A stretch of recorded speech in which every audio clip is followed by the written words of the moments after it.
IKIM FM, inspirasi utama Anda. Bismillahirrahmanirrahim.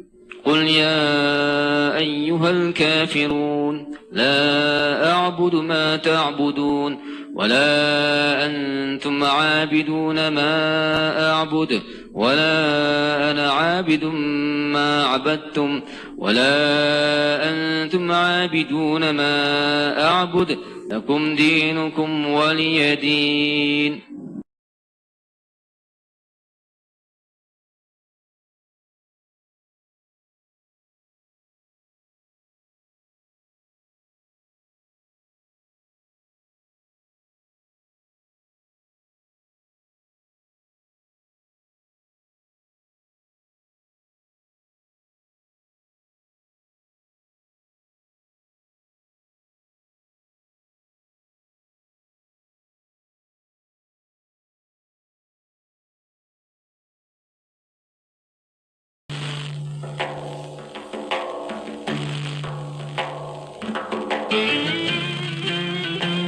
أبي هريرة رضي الله عنه عن النبي صلى الله عليه وسلم قال: لا يستر عبد عبدا في الدنيا إلا ستره الله يوم القيامة. Daripada Abu Hurairah radhiyallahu anhu, Nabi sallallahu alaihi wasallam bersabda, tidaklah seorang hamba yang menutup keaiban hamba yang lain, melainkan Allah akan menutup keaibannya pada hari kiamat. Hadis riwayat Muslim. أمسينا وأمسى الملك لله والحمد لله لا إله إلا الله وحده لا شريك له له الملك وله الحمد وهو على كل شيء قدير رب أسألك خير ما في هذه الليلة وخير ما بعدها وأعوذ بك من شر ما في هذه الليلة وشر ما بعدها رب أعوذ بك من الكسل وسوء الكبر رب أعوذ بك من عذاب في النار وعذاب في القبر. Kami dan seluruh kerajaan memasuki waktu petang karena Allah. Segala puji bagi Allah. Tiada sesembahan yang berhak disembah melainkan Allah semata. Tiada sekutu baginya. Semua kerajaan hanya miliknya dan segala pujian hanya untuknya. Dia Maha berkuasa atas segala sesuatu. Wahai Tuhanku, aku memohon kebaikan yang ada di hari ini dan setelahnya. Sebaliknya aku memohon perlindungan dari keburukan yang ada di hari ini dan setelahnya. Wahai Tuhanku, aku berlindung kepadamu dari kemalasan dan buruknya umur tua. Wahai Tuhanku, aku berlindung kepadamu dari azab neraka dan azab kubur. Ya Zal Jalali wal Ikram, يا ذا الجلال والإكرام يا ذا الجلال والإكرام أمتنا على دين الإسلام يا ذا الجلال والإكرام يا ذا الجلال والإكرام يا ذا الجلال والإكرام أمتنا على دين الإسلام يا ذا الجلال والإكرام يا ذا الجلال والإكرام يا ذا الجلال والإكرام أمتنا على دين الإسلام أمتنا على دين الإسلام أمتنا على دين الإسلام. Invest Smart Fest 2024 kembali lagi. Sertai acara anjuran Suruhanjaya Security Malaysia 11 hingga 13 Oktober 2024 dari jam 10 pagi hingga 9 malam di Mid Valley Exhibition Centre, Mid Valley Mega Mall. Kunjungi lebih 40 pempamer, ceramah dan perbincangan panel oleh pakar kewangan. Nikmati aktiviti menarik seperti kuis, cabutan bertuah dan sesi perundingan kewangan FinPlan for You secara percuma. Masuk adalah percuma. Jadi ajak kawan dan saudara mara.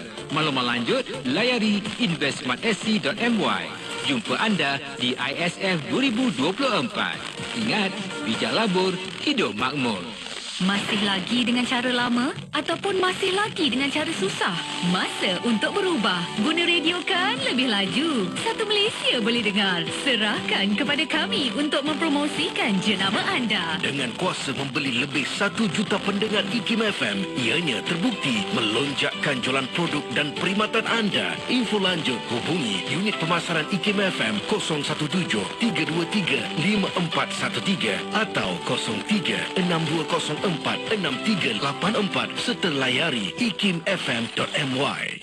Jom memeriahkan Karnival Mahabah at MSI bermula 3 hingga 5 Oktober 2024 di Padang Rekreasi Masjid Sultan Iskandar, Bandar Dato' On, Johor Bahru. Dimeriahkan artis undangan UNIC, Rabani dan ramai lagi dengan pelbagai acara termasuk Solidariti Palestin, Gemersik Maulid IKIM FM, pertandingan mewarna, sukan rakyat dan banyak lagi. Jualan makanan dan pameran pun ada tau. Bermula 9 pagi hingga 11 malam. Jangan risau, kemudahan shuttle bus dan van turut disediakan. Tunggu apa lagi? Jumpa anda di sana.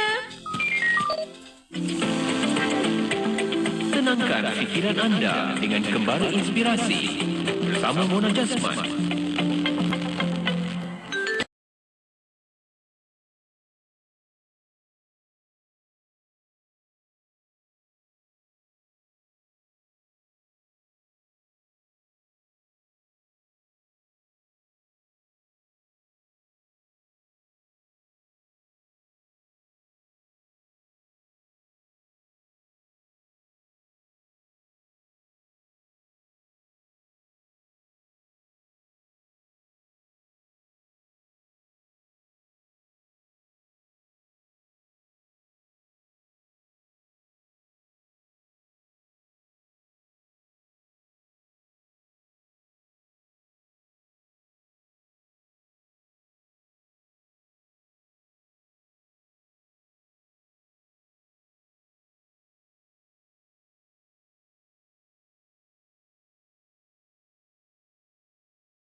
Johor Bahru 106.2. Temui Little Genius Preschool Program. Di sini kami membentuk generasi cemerlang dengan Islamic, English dan Montessori. Little Genius Preschool, pusat prasekolah yang menjamin anak-anak boleh solat, membaca dan menulis dengan mahir. Layari littlegenius.com.my untuk maklumat program dan cawangan seluruh negara. Daftar sekarang untuk dapatkan diskaun pendaftaran awal dan saksikan perkembangan anak anda dengan penuh keyakinan. Little Genius Preschool, fun learning begins here. Permohonan adalah dipelawa daripada warga negara Malaysia yang berkelayakan untuk mengisi jawatan di Institut Kefahaman Islam Malaysia IKIM sebagai pegawai penyelidik grade DQ41 di Pusat Kajian Syariah Undang-Undang dan Politik IKIM. Jawatan adalah bertaraf tetap dengan tempoh percubaan 1 tahun sehingga maksimum 3 tahun tertakluk kepada prestasi dan syarat-syarat yang ditetapkan. Syarat-syarat permohonan adalah memenuhi syarat kelayakan umur yang ditetapkan dan memiliki ijazah sarjana muda atau ijazah sarjana dalam bidang akidah dan perbandingan agama yang diiktiraf oleh IKIM daripada institusi pengajian tinggi tempatan atau swasta atau kelayakan setaraf dengannya. Keutamaan akan diberi kepada calon yang mempunyai pengalaman 2 tahun dalam bidang-bidang akidah dan perbandingan agama. Antara bidang tugas, menjadi pegawai pengantara dan menyelaras perhubungan dengan pemimpin-pemimpin pelbagai agama non-Muslim community leaders. Mencadang dan melaksana projek penyelidikan yang berkaitan bidang penghususan dan menyelaras program, membuat kerja penyuntingan, pembentangan kertas kerja dan artikel akhbar. Calon-calon yang berminat boleh mengemukakan permohonan anda ke Unit Modal Insan IKIM sebelum atau pada 16 Oktober 2024. Untuk maklumat lanjut, layari www.ikim.gov.my. Ikuti kami di link bio www.sleek.bio/ikimfm. Negeri Sembilan 102.7. Tidak kira di mana jua, kami sentiasa bersama anda. IKIM FM, inspirasi utama anda. Bismillahirrahmanirrahim. Alhamdulillahirrahmanirrahim. Wassalatu wassalamu ala asyrafil anbiya wal mursalin Sayyidina Muhammad wa ala alihi wa sahbihi ajma'in. Rabbi shrah li sadri wa yassir li amri wahlul 'uqdatam min lisani yafqahu qawli. Assalamualaikum warahmatullahi wabarakatuh. Kepada para pendengar yang masih setia bersama kami di Radio Institut Kefahaman Islam Malaysia Radio IKIM. Alhamdulillah untuk petang ini dan bersama anda setiap hari Rabu kita bawa rancangan khas untuk anda, rancangan Fas'aluna Tanilah Kami. Dan untuk waktu ini bersama para pendengar boleh tonton di FB dan YouTube IKIM FM. Soalan pertanyaan kita buka ruang dan peluang untuk anda. Hantarkan melalui WhatsApp konti 01129004 004 dan juga boleh tinggalkan di FB dan YouTube IKIM FM. Untuk waktu ini alhamdulillah kita bersama untuk rancangan Fas'aluna Tanilah Kami bersama yang berusaha Dr. Ni Uskemana Abdul Samad, pengarah Pusat Kajian Syariah Undang-Undang dan Politik Institut Kefahaman Islam Malaysia. Assalamualaikum Doktor. Waalaikumsalam warahmatullahi wabarakatuh. Apa khabar Doktor? Kaifa haluka? Alhamdulillah sihat. Mana sihat ya? Alhamdulillah Doktor sihat. Dan bersama Doktor masih lagi bersama kitab kita yang baru dengar pastinya dah mendapat kitab ini alhamdulillah, dan juga yang belum mendapatkannya kitab Wahai Anak Muda atau Ayyuhal Walad boleh hantarkan mesej atau call 0122472441. Waktu ini bersama Doktor untuk kita lanjutkan bersama kitab ini, Nasihat Ketiga, Ilmu Perlu Diamalkan. Untuk mukadimah ini silakan Doktor. Bismillahirrahmanirrahim. Assalamualaikum warahmatullahi wabarakatuh. Terima kasih kepada Datin Amanah Jasman, para pendengar yang saya hormati sekalian. Alhamdulillah. Pertama, kita panjatkan kesyukuran kita kepada Allah SWT dapat kita bersama pada hari ini. Dan insya-Allah kita menyambung pembacaan buku Wahai Anak Muda ataupun terjemahan kepada kitab Ayyuhal Walad Imam Ghazali yang telah diterjemahkan oleh saya sebagai Wahai Anak Muda. Masuk kepada nasihat yang ketiga. Kalau nasihat yang sebelum ini membicarakan tentang bagaimana memberi nasihat, adapun nasihat yang ketiga ini ialah berhubung dengan ilmu perlu diamalkan. Pada muka surat 55, Imam Ghazali menyebut ayyuhal walad la takun minal amali muflisan. Jangan kau jadikan dirimu muflis dalam amalan. Wa minal ahwali khalian. Dan Juga jangan engkau meyakini bahawasanya memadai kau mempunyai ilmu tanpa mengamalkan. Wa tayaqqana anna al-ilma mujarrad la ya'khudhu bil yad. Dan kamu meyakini bahawasanya cukup dengan sekadar mempunyai ilmu, tetapi kau tidak beramal dengan ilmu. Baik, untuk nasihat ini yang ditekankan oleh Imam Ghazali ialah betapa ilmu itu perlu diamalkan. Ilmu itu perlu diamalkan. Tidak cukup dengan semata-mata kita memiliki ilmu, tetapi kita hendaklah juga beramal dengan ilmu yang kita miliki. Imam Ghazali memberi beberapa misalan atau bandingan tentang hal ini. Tapi kita sebelum kita pergi kepada misalan dan bandingan tu, kita ingat betapa dalam pepatah Arab pun banyak yang menyebut tentang perkara yang sama. Al-ilmu bila amalin kasyajari bila samarin, ilmu tanpa amal seumpama pokok tanpa buah. Jadi banyak juga dalam pepatah Arab, dalam kata-kata al-ilmu bila amalin junun wal amalu bila ilmin la yakun, dan macam-macam lagi lah. Ilmu ilmu tanpa amal itu gila, amal tanpa ilmu itu sia-sia. Jadi menunjukkan bahawasanya ilmu dan amal ini dia berjalan serentak. Dia tidak boleh terpisah. Kalau dia terpisah, dia jadi tidak tercapai hakikat ilmu yang sebenar. Jadi Imam Ghazali dalam kitab Ayyuhal Waladnya telah memberikan beberapa misalan untuk kita mudah faham apakah yang dimaksudkan ilmu ini mesti disertai dengan amal. Misalan yang pertama Imam Ghazali sebut ialah, saya tak perlu baca, saya ambil khulasah saja, ialah seorang lelaki India yang ada 10 bilah pedang. Dia ada 10 bilah pedang. Mungkin pada zaman tu pedang India ni pedang yang seolah pedang paling hebat, pedang paling tajam dan sebagainya. Tetapi tiba-tiba datang seekor singa yang garang. Singa tu terkam dia. Jadi kalau dia ada 10 bilah pedang yang hebat, tapi dia masih tak menggunakannya, adakah faedah pedang itu bagi dia? Tak ada faedah. Tak gunalah. Ada pedang yang tajam yang apa pun dia tak guna. Singa terkam dia. Dia tengok je kan. Jadi pedang itu tidak memberi apa-apa manfaat kepada dia. Satu, bandingan orang yang ada ilmu tetapi tak beramal. Seperti mana orang yang ada pedang, tak guna pedang dia. Yang kedua, Imam Ghazali bagi misalan lagi. Seperti mana juga seorang yang telah membaca 100,000 masalah. Segala masalah dia tahu. Q&A semua dia tahu. Dan dia kuasai ilmu tu. Dia tahu semua ilmu tu.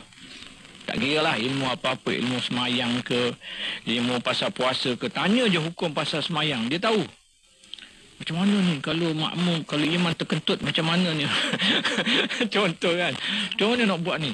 Makmum kalau ni, semua dia tahu. Ataupun tanya puasa je, hukum puasa. Macam mana hukum puasa ni? Pakai ni, batal ke puasa? Pakai apa dia yang ni, yang orang asma ni, nebulizer. Batal ke tidak puasa? Semua dia tahu hukum. Dia boleh bawa juga ni ikut Darul Fatwa, Darul Iftaqnya begini, Kuwaitnya begini. Dia boleh bawa. Alim dia. Tapi dia tak puasa. Contoh. Kan? Tapi ilmu alim. Dia tak semayang. Jadi apa faedah Imam Ghazali kata orang yang menguasai segala ilmu tetapi dia tidak beramal dengan ilmu dia? Apa faedahnya? Ilmu itu tidak memberi faedah.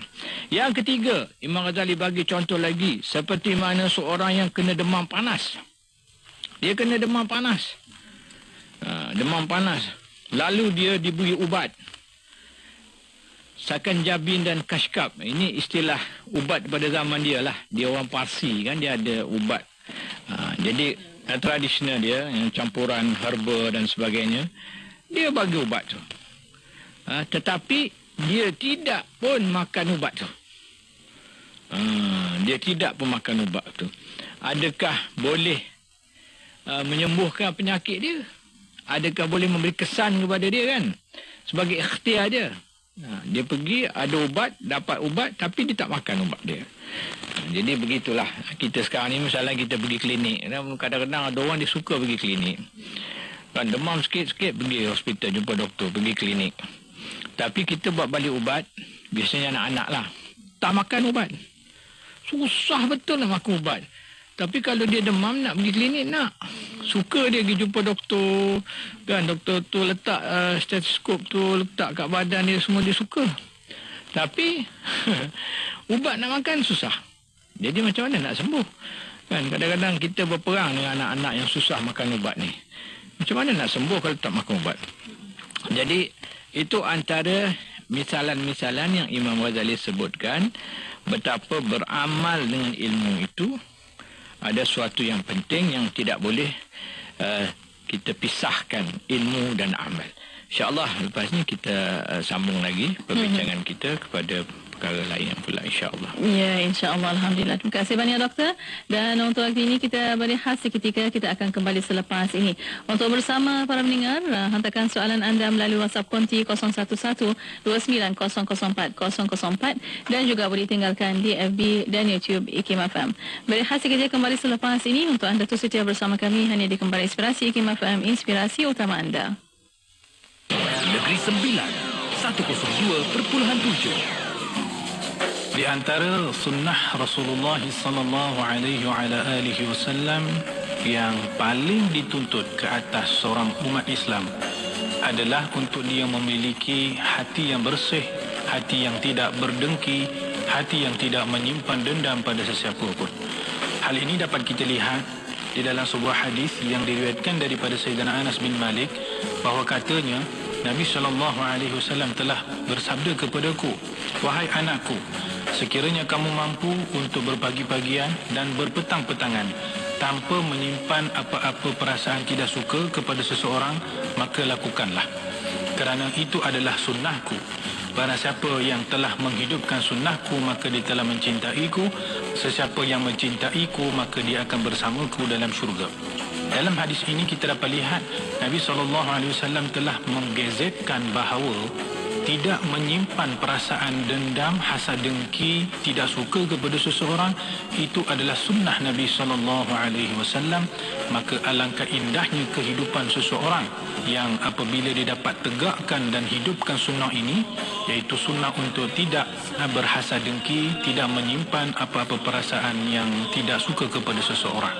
Wallahu a'lam. Salam Maulidur Rasul. Sallallahu alaihi wasallam.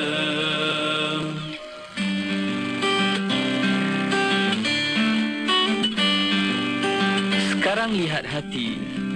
Memang betul sesuatu itu dinilai dengan kesucian hati. Tapi hati tak dapat dilihat. Yang terlihat adalah perilaku. Jadi, sucikan hati, indahkan peribadi. Daripada kami, Nasihat. Ikuti kami di podcast web podcast.ikim.my. Bismillah, alhamdulillah, wassalatu wassalamu ala rasulillah. Alhamdulillah, masih bersama untuk petang ini rancangan Fas'aluna Tanilah Kami. Dan alhamdulillah masih lagi bersama untuk anda boleh tonton di FB dan YouTube IKIM FM. Soalan pertanyaan boleh hantarkan melalui WhatsApp konti 0112900404 dan juga boleh tinggalkan di FB dan YouTube IKIM FM. Untuk para pendengar yang masih bertanya tentang kitab Wahai Ayuhal Walad, wahai anak muda, Ayuhal Walad, boleh dapatkan di bersama pegawai pemasaran kami.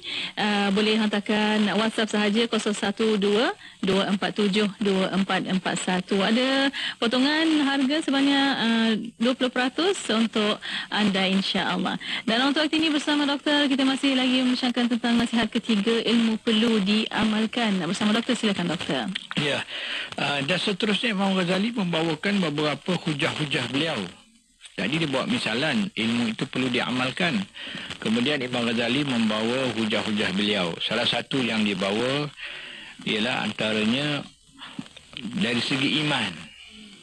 Iman ialah qaulun bil lisan. Iman ialah ungkapan dengan lidah. Ungkapan dengan lidah dan juga penyetujuan ataupun kebenaran ikrar dengan hati kita kan, tasdiqu bil qalbi wa iqraru bil lisan wa amali bil arkan. Maknanya kalau kita kata iman, apakah yang kita takrifkan sebagai iman? Iman itu dia ada 3 komponen. Satu, komponen yang pertama ialah kita kena menuturkan dengan lidah kita. Kita tuturkan dengan lidah kita. Itu adalah keimanan kita, kepercayaan kita kepada Tuhan. Yang keduanya, kita kena mengiyakan dengan hati kita. Hati kita membenarkan, tasdiq, membenarkan apa yang lidah kita utarakan. Apa yang lidah kita tuturkan itu kita benarkan.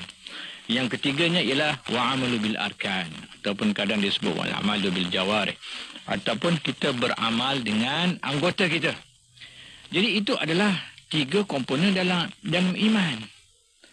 Jadi kita tak boleh nak pisahkan ilmu itu dengan sekadar kita cukup sahaja kita ada pengetahuan tetapi tanpa kita beramal. Kita kena ada ilmu yang disertai dengan amal.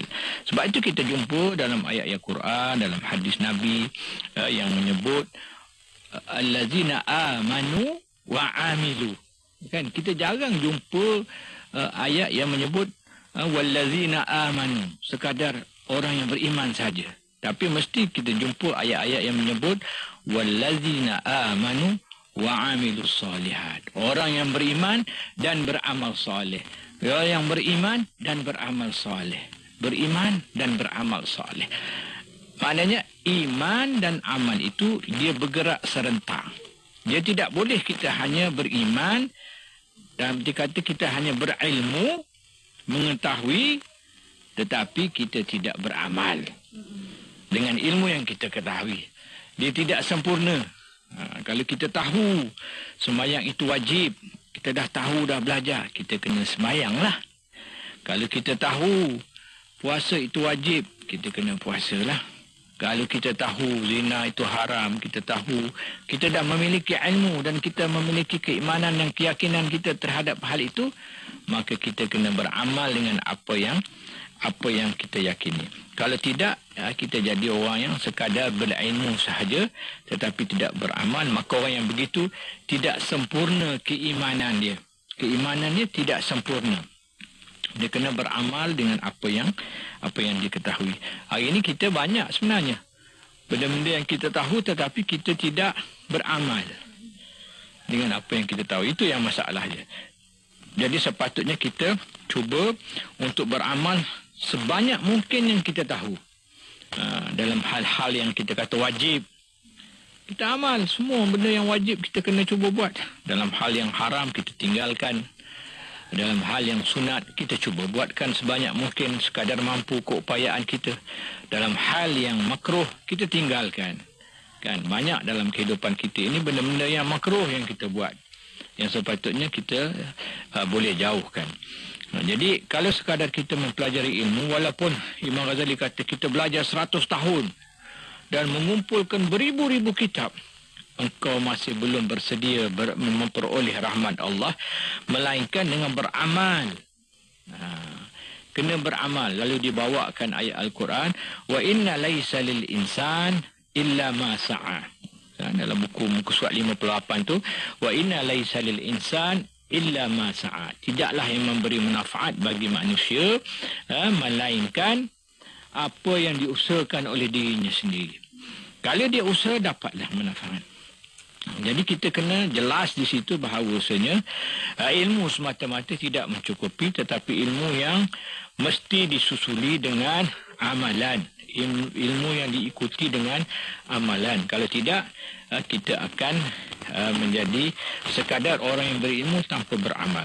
Di akhirat nanti kita masuk syurga adalah berdasarkan kepada rahmat Allah SWT. Ada orang kata, alah, beramal banyak-banyak pun tak guna. Amal banyak-banyak pun tak guna. Nanti akhirat, nanti Allah Ta'ala tak semestikan masuk syurga orang banyak amal. Dia kata macam tu kan. Kan Allah Ta'ala masuk syurga dengan rahmat dan keampunan dia. Dia nak masuk syurga siapa-siapa, dia boleh masuk. Tapi Imam Ghazali kata betul. Kata-kata kau tu betul. Tetapi orang yang beramal itu lebih dekat dengan rahmat Allah daripada orang yang tidak beramal. Sebab Allah yang perintah. Allah yang perintah kita beramal. Jadi kalau kita beramal, maka kita lebih dekat dengan rahmat Allah berbanding dengan orang yang tidak beramal. Sebab Allah suruh banyak, kalau kita nak baca ayat-ayat, banyak ayat yang Allah suruh kita beramal. Sebagai contoh di sini disebut, Imam Ghazali sebut dalam suratul Kahfi, faman kana yarju liqa rabbih falyamal amalan salihan. Suratul Kahfi ayat 110. Sesiapa yang percaya dan berharap pertemuan dengan Tuhannya, hendaklah dia beramal, mengerjakan amalan soleh. Dan lagi Tuhan kata apa? Jazaan bima kanu yaksibun, dalam suratul Taubah ayat 82. Ini adalah balasan bagi mereka yang telah beramal, yang mereka lakukan ketika dunia. Dan lagi jazaan bima kanu ya'malun, suratul Sejadah ayat 17. Sesungguhnya balasan bagi apa yang telah mereka lakukan. Jadi menunjukkan kepada kita banyak sangat ayat-ayat Quran dan hadis yang menggabungkan antara ilmu dan amal. Yang menggabungkan iman dan amal saleh. Amanu wa amilus salihat. Dan kita tidak boleh lagi berandaian bahawasanya hanya semata-mata Allah punya rahmat itu luas, maka kita boleh sewenang-wenangnya untuk tidak beramal kerana kita mengharapkan rahmat Allah. Rahmat Allah hanya kepada orang yang taat kepada dia. Kebiasaannya begitu. Bukanlah kita kata memaksa Allah. Tidak, Allah Ta'ala nak bagi keampunan kepada orang yang berdosa pun itu hak Allah. Tetapi kebiasaannya Allah Ta'ala akan beri kepada orang yang beramal, insya-Allah. Dan begitulah Imam Hasan al-Basri menyebut. Imam Hasan al-Basri menyebut juga, dia kata, wahai hamba Allah, kau masuk surga adalah dengan rahmat Allah. Imam Hasan al-Basri, dia kata, memang betul, kau masuk syurga berdasarkan rahmat Allah. Dan kedudukanmu dalam syurga bergantung kepada amalanmu. Ini muka surat 61. Imam Hasan al-Basri kata, kedudukan kau dalam syurga bergantung berdasarkan kadar amalanmu. Dia tidak sama mana, tidak sama antara amalan orang yang beramal dengan apa kedudukan syurga orang yang beramal banyak dengan orang yang beramal sikit. Mungkin alhamdulillah kita semua masuk syurga. Tetapi mungkin syurga saya rendah sikit banding dengan syurga mana. Contoh, kita kan banyak tingkatan-tingkatan syurga kan. Tapi kita harap semua masuk syurga tinggilah. Syurga Jannatul Firdausi A'la kan, yang paling tinggi sekali. Katakanlah syurga satu orang lain lah, jangan bagi contoh kita lah. Satu orang hamba Allah tu A, syurga dia rendah sikit daripada B. Dua-dua mendapat rahmat Allah, Allah masuk dia dalam syurga. Tetapi dia nak duduk syurga A ke B ke C ke, syurga yang 5 bintang ke, berapa bintang ke kan. Dia ada syurga pun dia ada bintang juga. Syurga yang paling tinggi sekali Tuhan kata syurga Firdaus. Al-Firdaus tu yang paling tinggi sekali. Itu kita kata 7 bintang lah. Kan, sebab dia kan kita 7 syurga kan. Jadi 7 bintang Firdaus. Tapi ketika amalannya di dunia, Imam Hasan Basri kata, yang nak duduk syurga yang kelas 7 bintang ke 6 bintang ke bergantung kepada amal. Adapun nak masuk syurga, keputusan Allah Ta'ala nak masuk syurga adalah rahmat Allah. Sekarang ni ramai orang yang jadi ahli syurga kan, jadi ahli syurga. Jadi ni semua ni ahli syurga semua ni. Jadi nak letak syurga mana? Kan, nak letak syurga mana? Syurga bintang 1 bintang ke 2 bintang?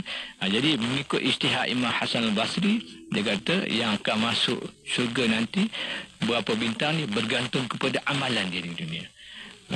Kalau orang yang amalan tinggi 24 jam dia tu duduk beramal, dia berzikir ke apa benda ke, ataupun dia kerja pun tak ada masalah. Tapi dia kerja dengan ikhlas, mencari keredaan Allah, tidak lalai, kerja yang halal, semua Masya Allah. Dia pun kerja dalam ibadah juga kan, maka dia akan duduk syurga yang tinggi. Adapun orang yang lalai, yang tidak buat benda yang sepatutnya, maka dia, kalaupun dia masuk syurga dengan amalan dia banyak, tetapi dia tidaklah menghabiskan banyak masa, maka dia akan duduk syurga yang bawah sedikit.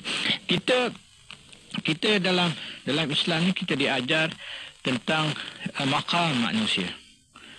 Kita kadang-kadang kita lihat ada pandangan yang dibawa oleh golongan barat yang menyamakan. Everyone is equal. Tidak. Dalam Islam kita tidak berpandangan begitu. Kalau kita kata kesamaan, persamaan, hak, itu boleh kita kata. Kan orang ni hak dia sama, boleh hak berjual beli, boleh hak ini. Kalau kita bercakap dalam konteks begitu, hak asasi begitu, mungkin kita boleh katakan betul, boleh kita terima. Tetapi kita nak gunakan secara umum bahawasanya manusia ini sama, tak boleh. Sebab manusia ini dia ada darjat dan martabat dia. Darjat dan martabat dia. Sebagai contoh, kita dengan ayah kita tak panggil ayah kita ayah saya Abdul Samad, kita tak panggil mat ke apa kan. Kuah ajar kan. Kan. Mona pun sama kan, tak panggil kan. Kita panggil ayah. Itu adab dia. Sebab apa? Dia ada martabat dia. Dia ada adab dia. Kita ada maratib dia. Darajat kita ada. Setiap orang ni dah ada darjat dan martabat dia. Sama dari segi kejadian basyariah dia sama. Manusia semua sama. Tetapi ada benda-benda lain yang membezakan. Quran pun sebut, yarfa'illahu alladhina amanu minkum wa utul ilma bidarajat kan. Maknanya manusia itu ada darajat dia. Orang yang alim itu darjat dia tinggi. Yang kita kena hormat dia. Kita kena pemimpin itu kedudukan darjat dia tinggi yang kita kena hormat. Nabi suruh hormat pemimpin. Pemimpin yang masuk, hormat pemimpin kamu. Masuk dalam majlis, Nabi suruh hormatkan dia, beri dia kedudukan, duduk sebelah Nabi dan sebagainya. Tak boleh sebab dia sekadar orang masuk, kita buat tak layan dia, duduk curuk dinding tepi mana-mana. Nabi suruh panggil dia duduk sini, hormat dia, suruh duduk sebelah Nabi, bagi bantal duduk ke apa benda semua. Penghormatan tu kena beri kepada pemimpin, kepada ulama, kepada orang tua. Maknanya manusia ni tak sama. Jadi di situ kita nak faham bahawasanya kita jangan menyamakan orang. Begitu juga dalam amalan pun tak sama. Amalan pun tak sama. Kita sama-sama semayang belakang imam Masjidil Haram dekat Kaabah. Semua duduk kat Kaabah. Pahala 100,000 gandaan kan. Tapi pahala sama ke tak? Tak sama. Semua tak sama. Imam yang sama, Kaabah yang sama, tetapi sembahyang tak sama pahala dia. Yang sebelah kita, anak kita ke, sebelah kita, mak kita ke, orang kampung kita ke, tak sama pahala. Sebab apa?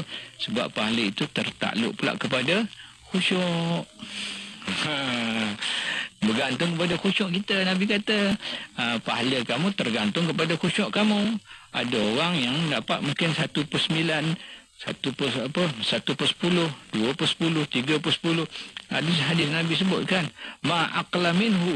Sejauh mana kamu, akal kamu, khusyuk kamu ketika salat tu, kamu dapat sekadar itu. Kalau kamu khusyuk yang khusyuk daripada takbiratul ihram sampai salam, mesti kamu dapat full mark. Tapi kita kata-katanya tak adalah sampai gitu kan. Banyak kita melencong sana, ingat sekolah, ingat anak, ingat tu kan semua. Jadi kita akan dapat sekadar yang kita ada lah, sekadar khusyuk kita. Jadi begitu juga dengan manusia. Ada manusia yang beramal banyak, ada manusia yang tidak beramal. Jadi yang beramal, yang menghabiskan masa yang banyak dengan mengingati Allah SWT, maka dia sudah pasti akan duduk pada syurga yang tertinggi. Adapun kita yang mungkin beramal lebih kurang, malas, lihat tahajud pun tak buat, jarang-jarang, maka amalan kita mungkin kalau kita Allah takdirkan masuk syurga, insya-Allah kita semua, tapi kedudukan kita mungkin tidak seperti mana orang yang menghabiskan masa dengan beramal kepada Allah Subhanahu Taala. Baik, alhamdulillah. Terima kasih banyak doktor atas pencerahan. Dan untuk waktu ini bersama para pendengar, kita akan berehat sekali lagi. Kita akan kembali selepas ini. Untuk anda masih lagi boleh tonton di FB dan YouTube IKIM FM. Soalan pertanyaan boleh hantarkan melalui WhatsApp konti 01129004 dan juga boleh tinggalkan di FB dan YouTube IKIM FM. Untuk waktu ini, kita berehat sekali lagi kembali selepas ini. Terus setia bersama kami. Kuala Terengganu 100.2. Dengar IKIM FM di mana sahaja anda berada. Layari laman web www.ikimfm.my atau buat turun aplikasi Radio IKIM di Google Play Store dan Apple App Store. Terkini, IKIM FM turut boleh didengari melalui aplikasi Audio Plus dan MyTV mana-mana. Muat turunnya sekarang menerusi Google Play Store, Apple App Store dan Huawei App Gallery. Sayyidina Anas bin Malik radhiyallahu taala anhu mengatakan, Rasulullah sallallahu alaihi wasallam itu seorang yang sederhana tinggi, tidak terlalu tinggi dan tidak pula terlalu rendah. Bermaksud baginda sallallahu alaihi wasallam seorang yang sederhana pada tinggi rendah, tidak terlalu tinggi dan tidak terlalu rendah. Tubuhnya cantik, rambutnya tidak kerinting dan tidak pula lurus. Kulitnya putih kemerah-merahan. Bila baginda sallallahu alaihi wasallam berjalan, sedikit condong ke hadapan.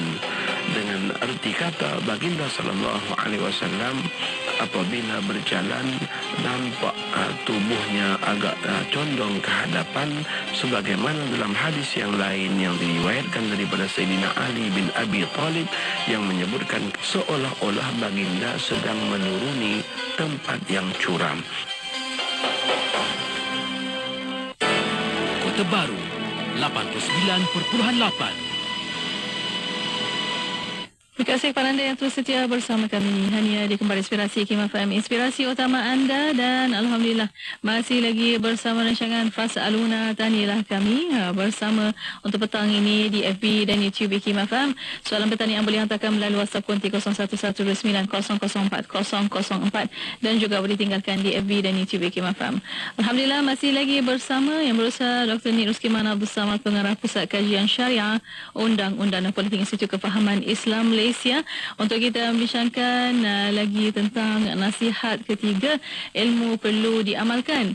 Dan ada doktor yang dapat satu soalan doktor pada petang ini yang bertanya, doktor, kita tak banyak amalan, tapi boleh ke kita buat amalan semata-mata untuk kita masuk syurga? Bagaimana doktor? Sini. Ya, bismillahirrahmanirrahim. Berhubung dengan amalan untuk masuk syurga, adakah dia tu boleh ke tak boleh? Benda ni sebenarnya Imam Ghazali dah jawab. Imam Nawawi ada tulis dalam Innamal A'malu Binniyat. Dalam ketika mensyarahkan hadis Innamal A'malu Binniyat, setiap amalan itu bermula dengan niat. Imam Nawawi menjelaskan bahawa ada 3 kategori, ada 3 darjat ikhlas. Yang pertama ialah darjat ikhlas orang yang takut dengan azab Allah Ta'ala, takut neraka. Dia semayang, kenapa? Dia takut nanti masuk neraka, dia semayang. Jadi dia akan semayang sebab dia takut azab Allah. Itu Allah seksa dia, Allah bakar dalam api neraka. Jadi ini satu kategori. Ikhlas ke tidak ikhlas? Ini ikhlas tahap, kita kata tahap hamba. Kan kalau hamba kan, kalau dia buat salah kan dia kena cemeti kan. Dia kena rotan, kena pukul dengan cemeti tu. Kalau kita tengok dalam filem-filem orang hamba abdi zaman dulu Afrika semua kan. Saya ingat masa kecil saya tengok cerita apa yang Afrika tu, apa nama tak lupa dah. Kan dia rotan orang. Dia cemeti kau orang. Begitulah hamba. Takut dia. Jadi dia buat tu supaya Tuhan dia tak marah dia. Jadi ada orang yang beramal sebab dia takut Tuhan dia marah dia. Tuhan dia tu Allah lah di sini. Ada golongan kedua yang beramal sebab dia nak ganjaran. Dia nak rewards. Dia pergi ke Mekah. Sebab apa? Semayang di Mekah ni 100,000 kali lebih baik daripada semayang di luar Mekah. Semayang di Madinah lebih 1000 kali dapat ganjaran berbanding semayang tempat lain. Pergi masjid, semayang berjemaah. Sebab apa? Sebab 27 kali ganda. Dia nak tu, dia kejar sangat. Oh, aku dah 27 kali dah semayang zuhur, semayang asar pula. Dan dia kira-kira. Kira-kira dia tu macam saraga lah. Macam orang businessman lah. Dia berkira-kira, banyak untung ni kan. Banyak untung ni kan. Jadi dia berkira-kira begitu. Tidak salah dia berkira-kira nak mengejar pahala, nak mengejar, sebab pertama pahala ni pun dia tak nampak. Itu janji Allah. Allah yang janji nak bagi pahala orang yang banyak, orang masuk syurga.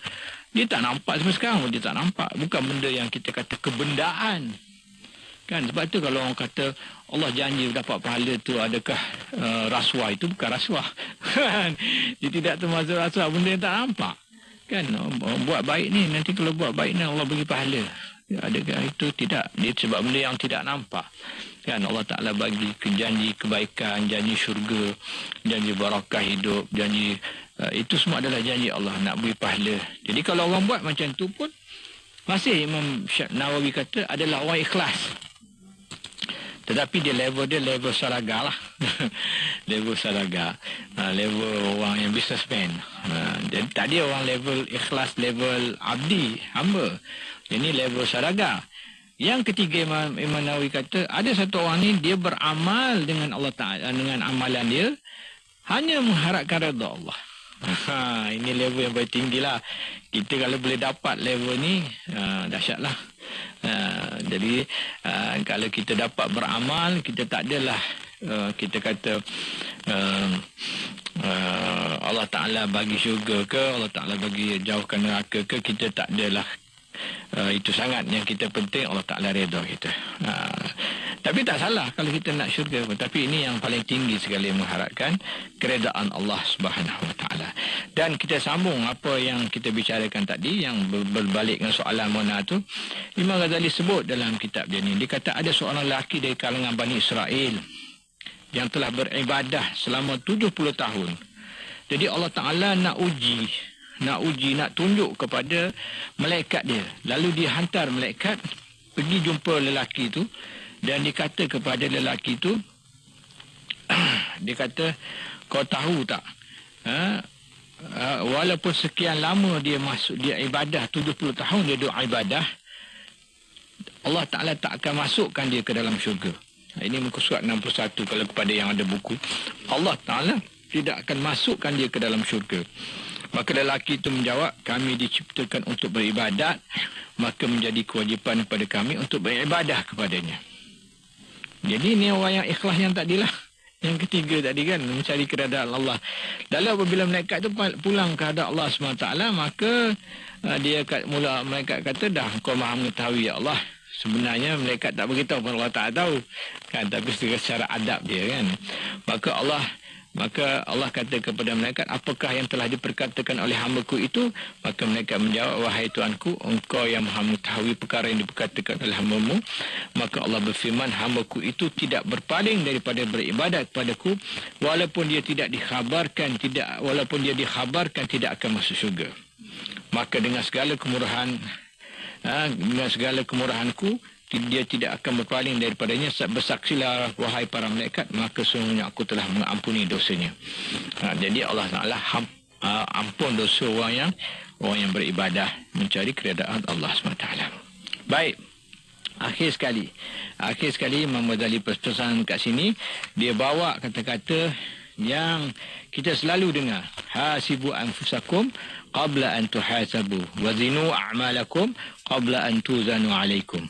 Ini kata-kata ni ada orang kata-kata Nabi dan sebagainya, tetapi kalau kita siasat, dia bukan kata-kata Nabi, dia tidak ada Nabi, tetapi dia daripada kata-kata Sayyidina Umar bin Khattab.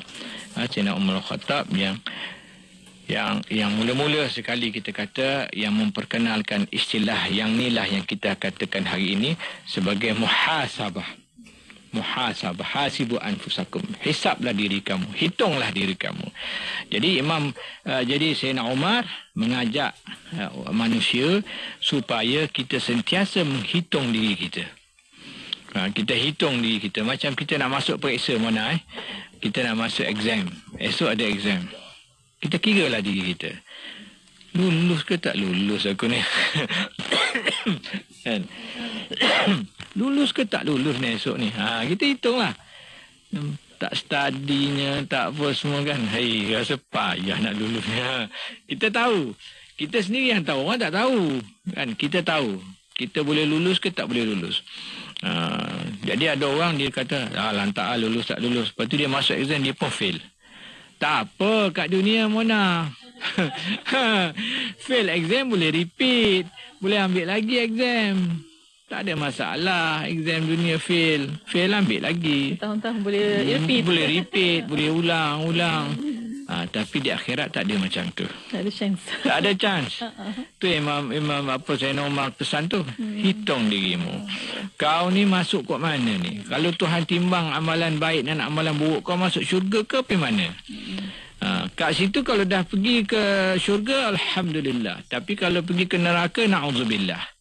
Kan? Yang tu kalau dah pergi dah sengsara lah selama-lamanya. Sebab tu Imam Ghazali masukkan kata-kata ni supaya kita sentiasa beriman ataupun kita sentiasa bermuhasabah diri.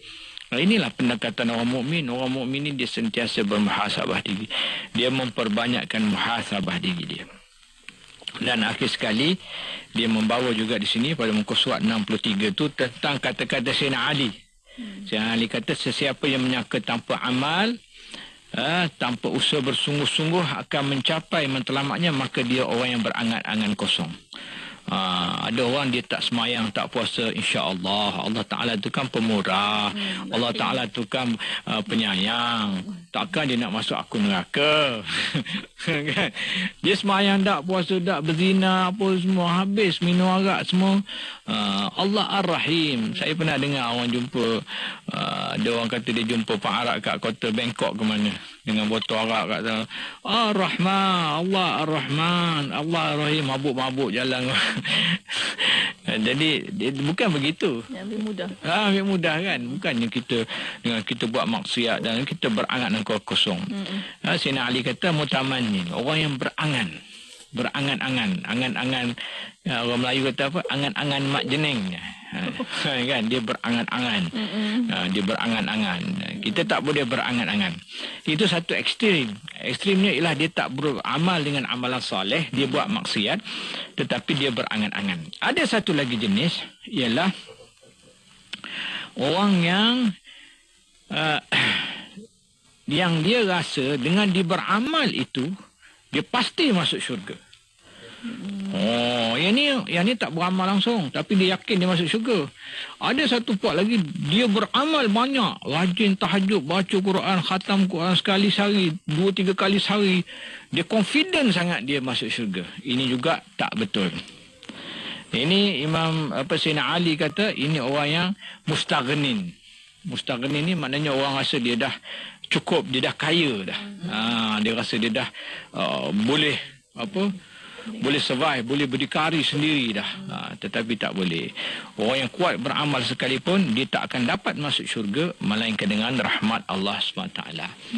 Kalau dia habis 24 jam beribadah pun dia belum tentu masuk syurga. Kalau umur dia 60-70 tahun dan sepanjang 60-70 tahun tu dia beribadah 24 jam tak buat apa, zikir, semayang, puasa, zakat apa semua pun belum tentu dia masuk syurga. Yang masuk syurga hanyalah dengan rahmat Allah Subhanahu wa taala. Jadi orang yang cerdik, Nabi kata, ialah orang yang selalu kita sebut dan selalu kita baca dalam program Fas'aluna ni, ialah Nabi kata al-kayyisu man dana nafsahu wa amila lima ba'dal maut. Orang yang cerdik ialah orang yang beramal dengan kehidupan selepas mati dia. Orang yang sentiasa ingat tentang kematian dia. Tetapi orang yang bodoh ialah orang yang sentiasa wal ajizu man atba'a nafsahu hawahu wa tamanna 'ala Allah. Tetapi orang yang bodoh ialah orang yang menghabiskan masa dia dengan cara berangan-angan. Dia tidak ada amalan tetapi dia berangan-angan dan dia ikut hawa nafsu dia. Maka orang ini adalah orang yang bodoh. Dalam riwayat lain dia kata wal ahmaqu man atba'a nafsahu hawa wa tamanna 'ala Allah atau kama qala. Jadi saya kira itu saja. Kalau ada apa-apa soalan dan sebagainya boleh kita teruskan. Baik, alhamdulillah. Terima kasih banyak doktor atas pencerahan. Dan untuk waktu ini doktor mungkin ada satu soalan pada petang ini. Ada yang bertanya doktor, biasalah kalau kita nak terapkan kepada kanak-kanak, kalau tak ada ganjaran mungkin mereka tak akan buat. Mungkin ada cara yang tertentu yang kita boleh sampaikan kepada mereka untuk mungkin dari kecil kita ikhlas melakukan perkara tersebut. Betul. Islam tidak larang kita untuk beri ganjaran ketika kecil-kecil budak-budak kan, sebagai permulaan melatih. Tapi kalau dah tua tu kita jangan ada didikan begitu lagi lah. Kalau dah balik kita kata kan, budak-budak kecil boleh kan bagi ganjaran. Ingat masa kecil-kecil dulu mak ayah selalu kata puasa satu hari dapat RM1 kan, dapat gula-gula kan. Dulu gula-gula tu okey lah kan. Sekarang ni gula-gula budak tak pandang lah. Kan dulu okey dapat ni. Sekarang mungkin satu hari RM10. Sekarang dah tak boleh RM1 lah. RM1 sikit sangat. Kan, jadi untuk peringkat permulaan, tarbiyah peringkat mula-mula boleh. Tapi jangan orang tua pun kita nak itu kan. Siapa datang masjid berjemaah dapat RM27. Kan orang tua kan. Budak-budak ada saya tengok surau mana dia buat kan. Buat siapa semayang subuh di masjid dibagi RM1 ke. Saya tengok dalam sosial media sosial tu. Dia buat kempen siapa begitu. Jadi hujung bulan ke apa hujung minggu ke dia bagi. Itu salah satu usaha untuk kita mendidik budak-budak kecil-kecil boleh. Dengan syarat kecil lah. Jangan kita biasakan orang tua, orang besar-besar tak boleh lah. Orang besar kita sudah kena bagi ganjaran ikhlas tu. Kena cuba didik dia supaya ikhlas. Kita buat ibadah ikhlas kerana Allah Ta'ala, bukan kerana nak duit. Sebab ganjaran tu ganjaran kebendaan.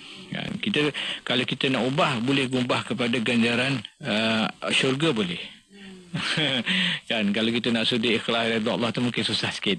Tapi kita ubah material tu daripada bagi duit ke bagi kebendaan tu kepada bagi pahala. Kita kata ni buat dapat pahala besar, nanti dapat masuk syurga. Dalam syurga macam-macam ada nikmat. Itu kita beralih ke situ. Benda-benda yang ghaibiyat, benda-benda yang pahala atau kita kata ganjaran yang tidak nampak oleh mata. Jangan benda yang kebendaan maddi ni kan, benda materialistik ni adalah masih kecil-kecil boleh, tapi besar jangan disemaikan dengan kebendaan. Wallahualam. Alhamdulillah. Terima kasih doktor. Dan mungkin soalan terakhir Dr. Adi yang bertanya juga, macam mana kita nak nasihat ibu bapa, kita sebagai anak nasihat ibu bapa untuk beramal, mungkin ada ibadah yang tertentu yang dibuat tak buat, macam mana anak sendiri nak nasihatkan? Yang nasihat ibu bapa ni satu benda yang susah lah. Pertama kerana dia mak ayah kita. Kalau kita nak minta dia, kita kena sangat diplomasi. Sangat-sangat diplomasi. Salah satu yang mudah dibuat ialah kita yang mulakan dulu. Bagi contoh, kita tengok mak ayah kita yang tak berapa semayang kan, ataupun semayang pun tak berjemaah, masing-masing semayang sendiri. Kita wujudkan suasana itu dalam rumah kita. Kalau kita balik kampung kita ajak mak ayah kita, jom ayah mak kita semayang jemaah.